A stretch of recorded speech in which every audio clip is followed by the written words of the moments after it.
તમને સૌને મારા રામ રામ। આ તમને બધાને એમ થતું છે કે મત તો આલવાના જ છે, તો હવારના પોરમાં શું કામ અહીં મોહ નોતર્યા છે? પણ તમે બધા આવો અને જોડે જોડે આ પત્રકાર મિત્રો આવે એટલે આ પાટણ શહેર એકલામાં નહીં પણ પાટણ જિલ્લામાં ને આખા ગુજરાતમાં આપણો સંદેશો તમે લઈ જાઓ એ વિનંતી કરવા અહીંયા તમારી વચ્ચે આવ્યા છીએ। રાજ્યના વિકાસમાં ભારતીય જનતા પાર્ટી વાળા વિકાસના નામે મત માંગી રહ્યા છે। ગુજરાત મોડેલની વાત કરે છે। આ ગુજરાત મોડેલ કેવું? એટલે માનનીય ડોક્ટર જીતુભાઈએ બધી વાત કરી, વિગતે આપની સાથે ચર્ચા કરી।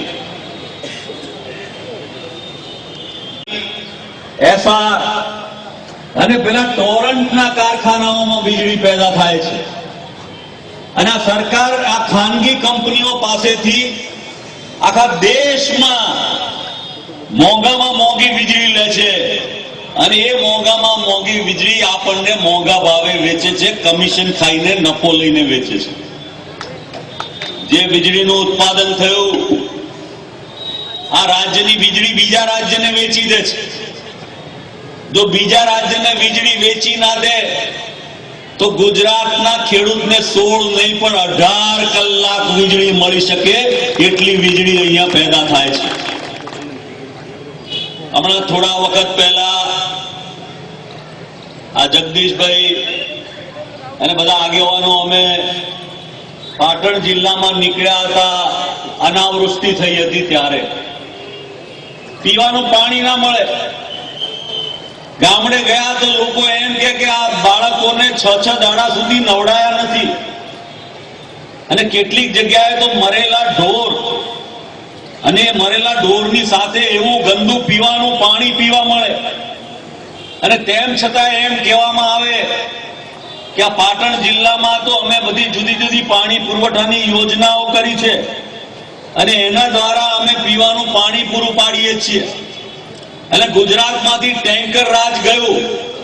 પણ અમે જ્યારે બધા લોકોની વચ્ચે ગયા, આપણા ભાઈઓની વચ્ચે, બહેનોને, માતાઓની વચ્ચે ગયા, ખૂબ જ આક્રોશ સાથે પાટણની જનતા જનાર્દને કહ્યું કે આ ભારતીય જનતા પાર્ટીના રાજમાં પીવાનું કે નાવાનું અમને પાણી મળતું નથી।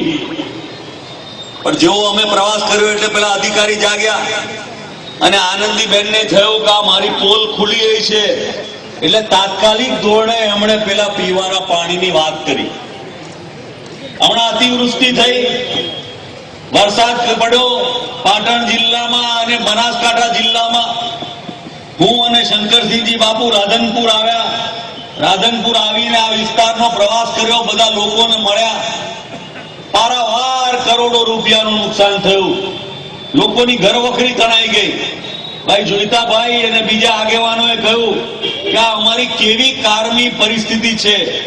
જિલ્લા પંચાયતના આપણા વિરોધ પક્ષના નેતા ભાઈ હરસુભાઈના ઘરે અમે ગયા ને ત્યાં પણ મીટિંગ કરી અને ત્યારે જોયું કે લોકો કેટલી પારાવાર મુશ્કેલીમાંથી અરજીઓ આપી, કાગળો આપ્યા મામલતદારને, કલેક્ટરને, પણ આ સરકાર બેરી છે।